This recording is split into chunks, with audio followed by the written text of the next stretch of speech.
Okay, so for this chapter, there's several things kind of thrown in here where we'll talk about eating disorders briefly. We'll talk about alcohol and its effects on our body and metabolism. But we're going to start off talking a little bit about what affects our food choices and then how maybe during the teenager or early adulthood years those may affect our overall health. So a few things that go into why we pick food, and we've talked about that before in this class, but you have social reasons for eating, environmental, is there a cognitive reason, are you choosing something for health reasons? There's lots of things that affect the food that we choose. And during this time period, so, the chapters of college years, but even before that, if you look at kind of late adolescence, even when it comes to kind of middle school and junior high years, kids are having a little bit more say in the food that they eat. So there's a little bit more on them compared to their parents, and that shift happens as we get older. So obviously during adolescence, that is a big period of growth still for most individuals, and so our nutrition is critical. There's a lot of things we have to think about. Adolescents as a whole tend to consume more fast food, processed food, and sugar-sweetened beverages. So something we want to look at. And, fewer fruits, vegetables, whole grains, and milk, so they may be lower in calcium, iron, and fiber than they should be. So those are some nutrients that are of concern. So you can see this. I don't care that you memorize those RDAs here, but it's just showing you that actually those 14 to 18 years of age actually need even more calcium than those 19 and older, because half of bone mass is really formed during adolescence, and it's really important that we have enough calcium during that time. So milk or milk alternatives. So again, most of our non-dairy milk products do also have calcium fortification on there. Dark leafy greens, all of that should be increased during that time period. And iron is also another one that we are concerned about. And you can look at that if you would like. Again, I don't care that you look at know those RDAs, but just know, especially in females of this age, we do start to see a little bit more iron deficiency anemia. And so this is something that we really want to watch out for and make sure we're getting enough iron in adolescence as well. So this goes back to the why do we eat, and this is just important in this chapter. Again, it's really important with everything. I don't think you can study nutrition well without thinking about these things. And that's where a lot of the diet plans that you often see that are put together and very restrictive, they don't really think about this. They look at maybe, just the macros or whatever they're using to design that program, but they don't necessarily think about this side of nutrition in terms of why do we eat what we eat. It's not necessarily, for most of us, always 100%, all right, what's the healthiest thing to put in my body at this time? There's a lot of, and even if that's what we wanted to do, that doesn't always happen because that thing may not be there, right? We may not have the food available. A lot of times we're eating what's in front of us. We all have different preferences. We're all familiar with different foods that maybe we grew up with. Social settings, again, that can affect it. We all have our individual beliefs, knowledge, skills to prepare these foods, that kind of thing. Again, the environmental factors are huge, especially, when we're looking at adolescence, college. A lot of times those are times when individuals, may start to have some money of their own from working a job, but there's also a lot of expenses and things that are going on during that time period. So things we have to think about, what's convenient, advertising, our mood, stress, all of those things can affect why we choose the food we choose. And so I actually think a lot of those, and I say normally non-nutrition experts you see doing this very oversimplifying, oh, it's simple, you should just eat X, and you'll be perfectly healthy, which we know we can't say that that's not true anyway. But, they miss a lot of these other factors, and that's why a lot of those diets, if you remember going back and looking at that, and that when we looked at the diets chapter, a lot of them aren't sustainable because they miss these other reasons why people eat and have food in their life. And if it's something that someone doesn't feel like they can stick to because of one of these many other reasons, then it's difficult to be lasting. So make sure when you're thinking about those things or you see those ads or really restrictive diets, etc. out there, you kind of go back and picture this in your head where you're looking at, nutrition is more than just exactly what that, the food is fuel. There's a lot of other things that are going into that. Hopefully that wasn't too confusing, but my point is it's complex. And when we oversimplify it, we really miss a lot of the other reasons that we eat and why food is such an important part of our lives. So you always hear about the freshman 15, and it's really not normally 15. And I actually will challenge this, that you do often see a little bit of weight gain in college, but and this is, again, I don't have evidence to back this up in terms of research, but from my personal professional experience, when I've worked in a lot of these corporate wellness areas and things like that, I actually saw more weight gain often happening when an individual went from college to their first job, especially if that job was very sedentary. So I don't know that it really is as much happening in college. It can, obviously, there's a 3 to 4 pound weight gain sometimes when someone goes off to college, but there's, again, that's not always the end all be all in terms of weight gain during adulthood, like that looks like. I'm not too concerned about this, but there are some things that we can do in college, less worried about the weight gain and more, how can we make sure we're still eating healthy choices, getting in our fruits and vegetables, things like that we need to nourish our body during this time. So some strategies with that, and this is a little bit more geared to a residential campus or something where maybe there's a dining hall, etc. But I think these strategies are still good for everyone. So fill your plate fruits and vegetables, try new foods, enjoy pizza, but pair it with salad. You don't have to. I mean, if you don't like salad, don't pair it with salad. That's not, a good thing if you don't like it. But the concept there is trying to balance your plate out if you're looking at those options, and, having the pizza, you've got your grain, cheese, whatever, but maybe also pairing that with more fruits and vegetables to really get more balance into your plate. So those are some suggestions there as well. When we're looking at eating disorders in this chapter, we're very briefly going over this.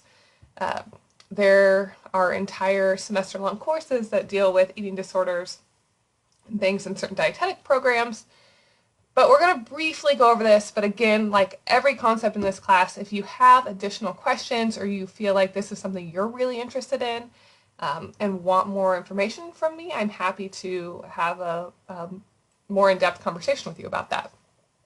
But it's ultimately, eating disorders are an unhealthy, abnormal relationship with food. There's lots of reasons we have these, but the reason they throw it in this chapter is sometimes stresses or traumatic events or other things can kind of trigger that. And again, it really varies, but they think they've grown among college students. This affects an estimate of about 20% of women and about 10% of men. I think that men statistic may surprise you, but I do think that is an important group to look at as well. I think men are often overlooked in this discussion, and it's really important that we talk about it from both standpoints because it is something that can affect both men and women as well. So we're going to go over a couple of these. Again, this is very oversimplifying it, but we'll go over some of the more common ones. So this is anorexia. That's characterized by a distorted body image, an excessive dietary restriction leading to severe weight loss, and often you have a pathological fear of weight gain with that. So you can see the diagnosis here, or the criteria. So persistent restriction of energy intake leading to significantly low body weight, either intense fear of gaining weight or of becoming fat in their mind, or persistent behavior that interferes with weight gain. And there may also be body image problems, undue influence of body shape on self-evaluation, things like that. So there are a lot of different criteria that must be checked. And so there are a lot of specialists who focus on eating disorders and are really great at working with individuals on these concerns. Bulimia is one that's often, it is characterized by binge and purging, Often that is, people think about vomiting, which is one purging behavior, but it's not the only one. So again, that recurrent episodes of binge eating characterized by the following. So eating in a discrete amount of time, large amounts of food, and a sense of lack of control during the episode, and then purging with that. And purging could be vomiting, it could be excessive exercise, laxative abuse, other things to prevent the weight gain after the binging on that. And again, there is then criteria for how often that happens and other things that will be used in diagnosis. Binge eating disorder is another one that really focuses on the binge side of that, recurrent episodes of eating significantly more food in a short period than most people would eat under similar circumstances with feeling of lack of control. So again, this is something that someone who has knowledge of these would have to make a diagnosis of. But the one thing I really want to point out here with binge eating disorder, with a lot of these, even with bulimia, someone who has these eating disorders could be of normal weight, they could be maybe overweight, they could be underweight. There's lots of things that can happen in these situations. It's not all, people always think of eating disorders just as someone who maybe is really, really thin, but that's not always the case. And so I think we need to kind of have a little bit more open mind about that. Same thing as they think of really thin women, where again, it could be someone of any weight could suffer from eating disorders, and then also we can't forget about men who also can suffer from these as well. So there's also a couple other new categories. We're not going to talk too much about that, but just know it is not as black and white as those three things I just laid out there. There's a lot more complexity to that. There are also a lot of causes. There may be genetic predisposition. Again, there may be stress, environmental factors going on, societal norms. Past dieting behaviors is actually a big predictor. So someone who's been on a lot of restrictive diets, that can definitely be a predictor of eating disorders, which is why there are some dietitians who are really focusing on that right now in their private practice, is really discouraging some of those fad diets and weight cycles and all of those kind of things, because they have seen a lot of clients who were on those for years and years and years and are now trying to work with them to get over eating disorders, because that is a big predictor. So lots of things can go into that. What are some health consequences, or why, this is obviously something that can affect quality of life, the ability to function day to day, depending on what's going on with that individual. They can be life-threatening, which is why this is something that a team of specialists can really help with. They're really trying to remove a lot of the stigma around eating disorders. It shouldn't be stigmatized. It should be treated just like any other health condition, where the individual is free to get the help that they need, not judged, etc. So you can see some of the other consequences in terms of symptoms. So dehydration, fatigue, electrolyte imbalances, all of those things can be very serious.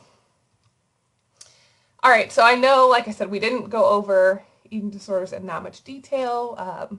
There's a lot more to that, so please feel free to reach out to me if you have any questions, concerns, want to talk about that more. I'm always happy to chat in person or online with anything if you have any questions. So we'll switch gears to alcohol here a little bit.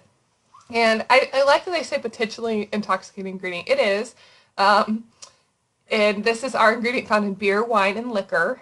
And it has a drug-like effect. It acts as a depressant. So again, there's lots of reasons why you shouldn't drive when you have had alcohol. But what it's really doing, and why we're really concerned about something like that, is it slows down your reaction time. It's a depressant of the nervous system. And so you're not able to react and function as well. So it's something that really can have serious effects. We do get energy from alcohol. It's not considered a macronutrient. It's not a nutrient. We don't need it. But we do get energy from it. So it provides 7 calories per gram. The alcohol is a major public health problem. Same thing with other drugs. We're not going to talk about those in this chapter. We're just going to focus on alcohol, but they still, have these same effects, kind of have an enormous toll on the intellectual and social lives of students and campuses across the United States. So they're specifically looking at college in this setting, but most of this applies to everyone. So what is a standard alcoholic drink? And it's about 14 grams of pure alcohol or ethanol. And this is something that's important to look at. A lot of times people say, oh, I only had 2 drinks, but their drinks each had 3 shots of liquor. And so that's going to have a lot more effect on your body. Your body doesn't really care, actually how many drinks you had without caring what the size is. It cares how much alcohol was consumed. And so you have to think about those. The typical standard alcoholic drink is 12 ounces of beer, 5 ounces of wine, and 1.5 ounces of an 80 proof liquor, which is about 40% alcohol. And again, this is going to vary a little bit. Some of our beers and wines don't have the exact same amount of alcohol percentage as another type, but these are our standard drinks that we will look at. So this will show you what that looks like as well. So 12 ounce regular beer is about 5% alcohol. Some of our craft beers are a lot higher in alcohol content, and so a smaller portion size is going to be 1 glass. You can see about 5 ounces of table wine, and then you can see that shot of spirits as well. Moderate drinking is defined as 1 drink per day for a woman and no more than 2 drinks per day for a man. There's gives you a little bit of thing in there too for calculating the alcohol in a beverage if you would like to do that. But it's important to think about these things because, again, like I said, people will often drink more alcohol than they think because they're just looking at how many actual physical drinks they have instead of how much alcohol is in that. So this just shows you that moderate alcohol consumption, like I just mentioned. And yes, part of this is that men are often larger. That tends to be sometimes where our recommendations come from, and so their alcohol may potentially have a less effect on them.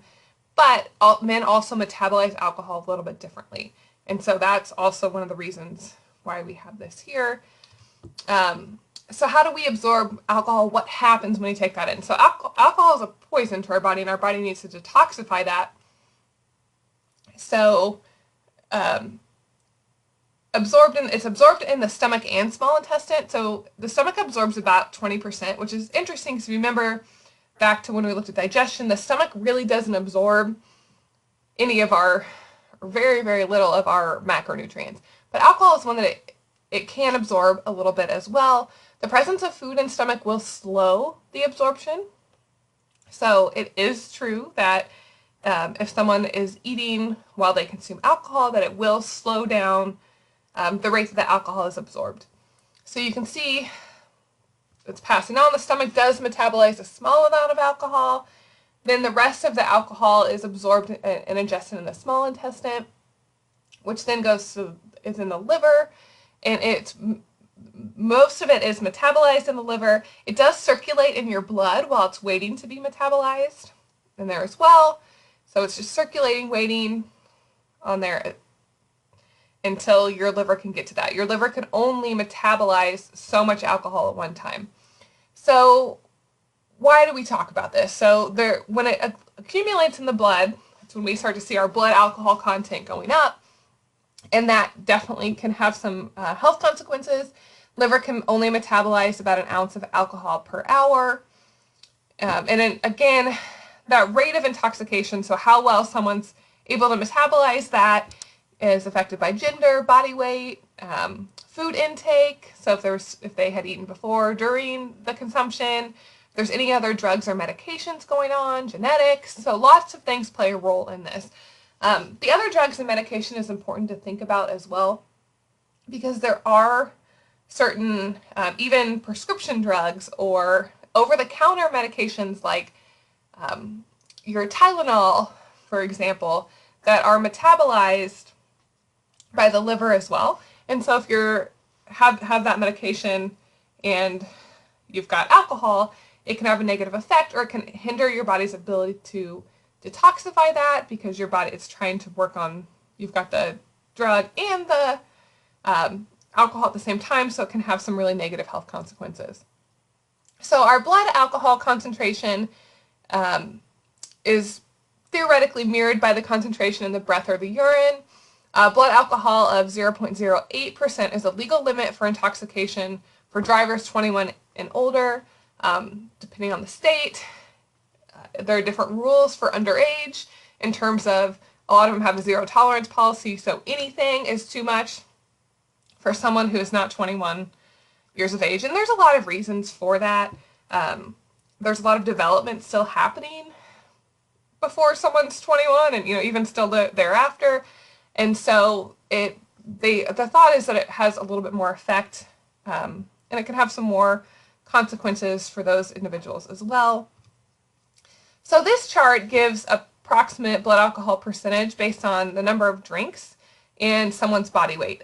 This is not a chart for you to use and say, oh, okay, good, this chart said that I could have this many drinks and then my blood alcohol wouldn't be very high.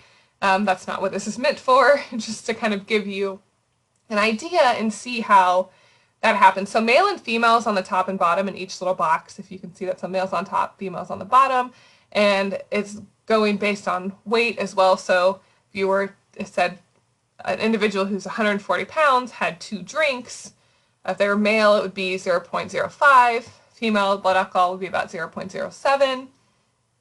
Again, it's going to depend on a lot of other factors, so this is not meant to be utilized for that reason. It's just to show you how the number of drinks and body weight and gender can affect it. So what are some health implications of alcohol? So the dietary guidelines talk about drinking in moderation. Alcohol consumption is associated with increased risk of certain types of cancer. So there's a lot of debate about that. Typically they still say no safe intake on that. You'll also hear the other people talking about potential benefits in heart disease. So there's kind of 2 sides to everything on that. But it really needs to be moderation. Some of the thoughts and some of those health benefits of drinking, like wine, etc., may really be related to other lifestyle characteristics and not necessarily the wine itself. But again, there's different thoughts on that. And we do know that alcohol abuse and binge drinking increases violent crimes, injuries, etc. So it's definitely something we pay attention to. This is percent of accidental deaths by cause attributed to alcohol. And so this isn't saying that more people die of hypothermia than car crashes. What it's saying is that the percentage of hypothermia deaths that are related to alcohol is about 90%. The percentage of car crash deaths that are related to alcohol is about 40%. So it does play a really big role in accidental death. And so it's definitely something in terms of safe alcohol use that needs to be discussed. So what are some adverse long-term health effects of alcohol? Chronic use and abuse can have lots of long-term effects, so it can increase the risk of certain cancer, may increase the risk of dementia, stroke, heart attack, may also increase the risk of osteoporosis and suppressed immune system, increased risk of infectious disease. So all these things that we need to be wary of. Hopefully some of these are obvious to you. Some people should never drink alcohol, children and adolescents. There's really a lot of permanent impairment that can happen. And so it's really something that needs to be watched as well. Someone who drinks as an adolescent is 5 times more likely to become alcohol dependent later in life. And that's a really huge statistic that we really have to pay attention to. Pregnant women, no amount is safe.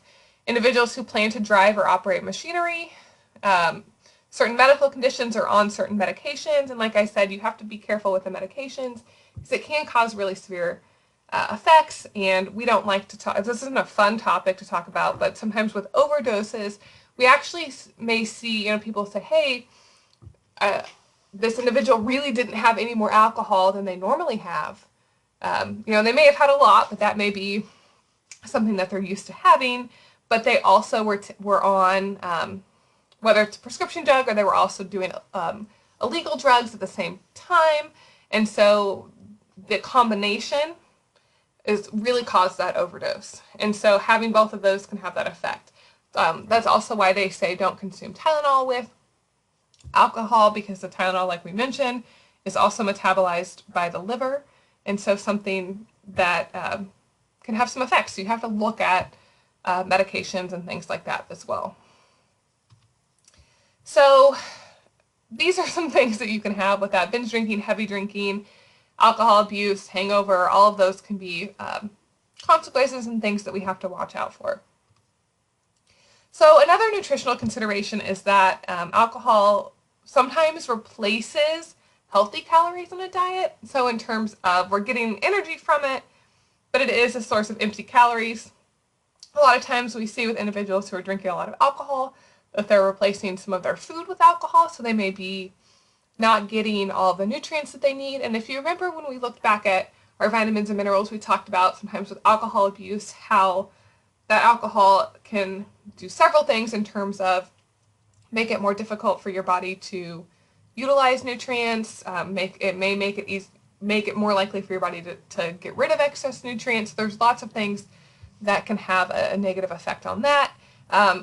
You can also see some of the other things that are in our drinks mixers is, a lot of times, like this pina colada it's showing is almost 500 calories because there's lots of other sugar added into it, so just things to think about as well.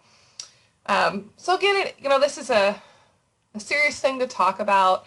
It's important if you do consume alcohol and you're of age that you consume it responsibly, because and understand the consequences and negative health effects of consuming too much alcohol.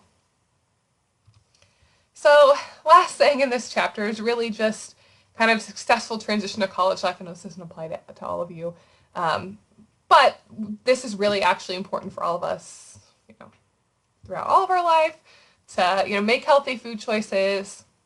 Think about how our what we're putting into our body affects our long-term health and other things down the road as well. So hopefully that was helpful. I know there's a lot of different things in that chapter. If you have any questions, please reach out. I'm happy to engage in any of these discussions more. Have a great day.